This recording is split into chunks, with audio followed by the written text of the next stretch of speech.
Hey everyone, it's Brie and I'm back with another scrapbook process video for the Not Just for Boys Kit Club design team. And I am going to be working with the Wild Child page kit by Merity Twilling.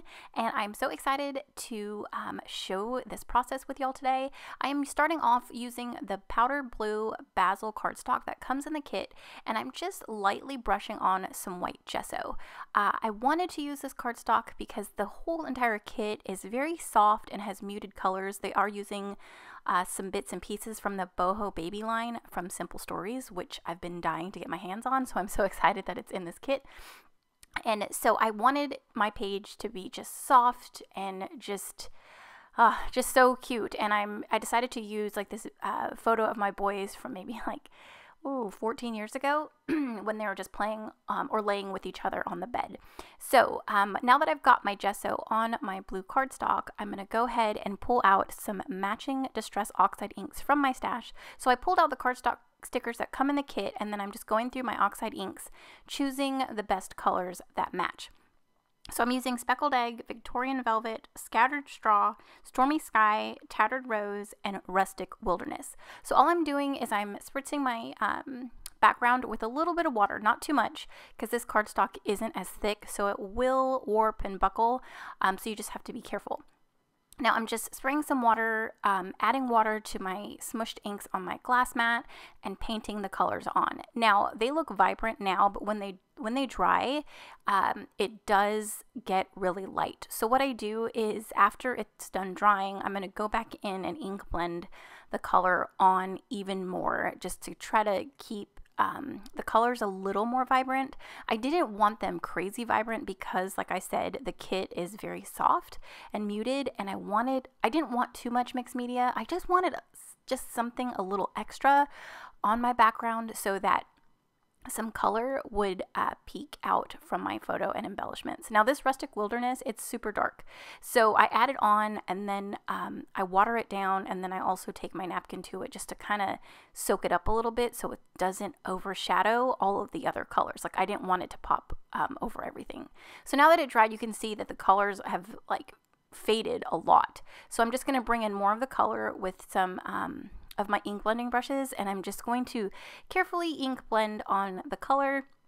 And I added some splatters, and then what I'm going to do next is since they are oxide inks, they do react with water. So if you spritz some clean water and let the water sit on top of the ink and pick it up with the napkin, it'll show like water spots. So I wanted more like depth and like texture on my background, so that's why I do that step. But I did add right now just some my Dina Wakley white gloss acrylic spray, and that is my favorite white spray right now. I usually use white paint, but this is so much easier. I don't have to sit and get my paintbrush out and get my splatters. So I have the splatters. I'm gonna add using the stencil. I think this was one from, is it Echo Park? Yeah, it's the Echo Park Shooting Arrow stencil in the kit. So I'm going to take my white pigment ink. This is the Unicorn ink from Hero Arts, and I'm going to lightly ink blend on those arrows right onto my ink blended background. Now this creates even more like another layer of interest, and even though it's subtle, you could still see the white arrows. So I've got the white splatters, I've got the white arrows, and then I'm going to do the clean water here in just a second. This is what I'm doing here. So I just spritz it in my hand, and then I like kind of flick it onto the page to give bigger drops. And I know there's a Distress Oxide sprayer, like a water bottle, and I had it, and I don't know where it went. So I got to get another one. So anyway, so yeah, so when you look up close at my photo, you'll see like at the end of the layout, sorry, I can't talk. You could see like the water spots, the white splatters, the ink blending, the stenciling, even the watercoloring with the oxides, and it's just, it's so pretty and it's so soft. So I wanted somewhat of a vertical-ish design. Even though my photo is horizontal, I am going to have like a vertical design on the right side and then build to the left with my photo and my title.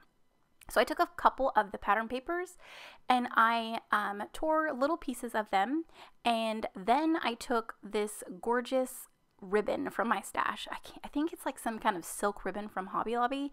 And I put some adhesive down and I folded it and then ran it through my sewing machine using some gold thread. I wanted a little bit of just extra texture and dimension.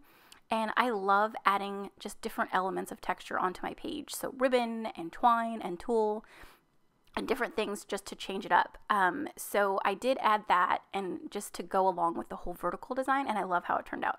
It also helps keep my layout soft and cute because they are baby photos, and you know, the little white ribbon just looks cute. All right, so there's my photo of my boys. Oh my God, they were so cute and so little. I can't believe how fast time flies by. So I thought I needed some extra patterns, so I took those same 2 pattern papers and tore little, 2 more little pieces and tucked those underneath the ribbon just to add a little bit of extra color and pattern. And that also created another space for me to add that cute little lion sticker. So I pulled out the cardstock stickers from the kit and I'm going to start embellishing. And here is where I start adding a few extra items. So those Wild Child rainbow wood veneer buttons, oh my gosh. They are so cute. They have these little rainbows inside. I use those kind of like as placement holders for my embellishment clusters. And I do have a few of those acrylic pieces. I don't add them. They're the ones that say play, learn, and grow. I really wanted to add them in, but I couldn't figure out a way to get them in. So I'm going to save them for another layout. I did, however, take the stars from the boy acrylic embellishments pack and added those in as well. So I still have that play acrylic piece because I really wanted to work those in, and I tried for the longest time to work it in, and I just couldn't I mean, I could have, but I just didn't want to throw it on there. I really wanted it to have, you know, like purpose, and so that's why I'm going to save it because I couldn't work it in, and they're so cute, and the fact that there's 3 of them is perfect.